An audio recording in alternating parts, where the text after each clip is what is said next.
অবশেষে আশঙ্কাই সত্যি হলো, অনিয়মের অভিযোগে ভেঙে দেয়া হয়েছে আমিনুল ইসলাম বুলবুলের নেতৃত্বাধীন বর্তমান ক্রিকেট বোর্ড। বিসিবি নির্বাচনে সাবেক ক্রীড়া উপদেষ্টা আসিফ মাহমুদের অযৌক্তিক হস্তক্ষেপের অকাট্য প্রমাণ পেয়েছে এনএসসি দ্বারা গঠিত স্বাধীন তদন্ত কমিটি। এই তদন্ত রিপোর্টের উপর ভিত্তি করেই আইসিসিকে বোর্ড ভেঙে দেওয়ার বিষয়টি আনুষ্ঠানিকভাবে জানিয়েছে জাতীয় ক্রীড়া পরিষদ। একই সাথে তামিম ইকবালকে সভাপতি করে আগামী 3 মাসের জন্য গঠন করা হয়েছে 11 সদস্যের একটি অ্যাডহক কমিটি।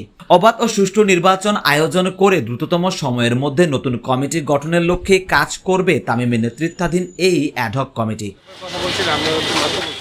আমিনুল ইসলাম বুলবুলের বিদায়ের পর তামিম ইকবালের এই সিংহাসনে আহরণ যেন এক নতুন ভোরেরই ইঙ্গিত দিচ্ছে। 11 সদস্যের এই কমিটিতে তামিমের সঙ্গী হিসেবে থাকছেন রাসনা ইমাম মির্জা, ইয়াসির আব্বাস, সৈয়দ ইব্রাহিম আহমেদ, ইশরাফিল খসরু এবং সাবেক অধিনায়ক মিনহাজুল আবেদিন নান্নু। অ্যাডহক কমিটির বাকি সদস্যদের তালিকায় আছেন জনপ্রিয় ধারাভাষ্যকার আতাহার আলী খান, তানজিম চৌধুরী, সালমান ইস্পাহানি, রফিকুল ইসলাম বাবু এবং সাবেক বিসিবি পরিচালক ফাহিম সিনহা।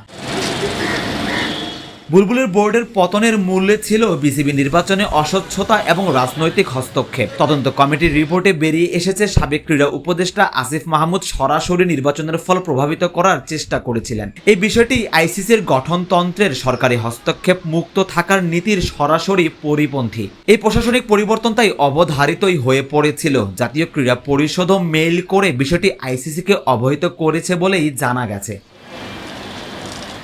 তামিম ইকবালের হাত ধরে বিসিবি এখন কোন পথে হাঁটে সেটাই দেখার বিষয়। একদিকে লিগগুলো চালু করা, অন্যদিকে জাতীয় দলের ড্রেসিং রুমে শৃঙ্খলা ফিরিয়ে আনা, সবই এখন এই অ্যাডহক কমিটির মূল চ্যালেঞ্জ।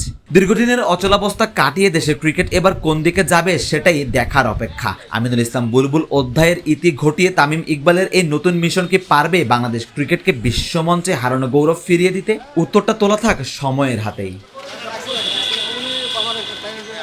সরওয়ার সেতু, ক্রিকেট 97।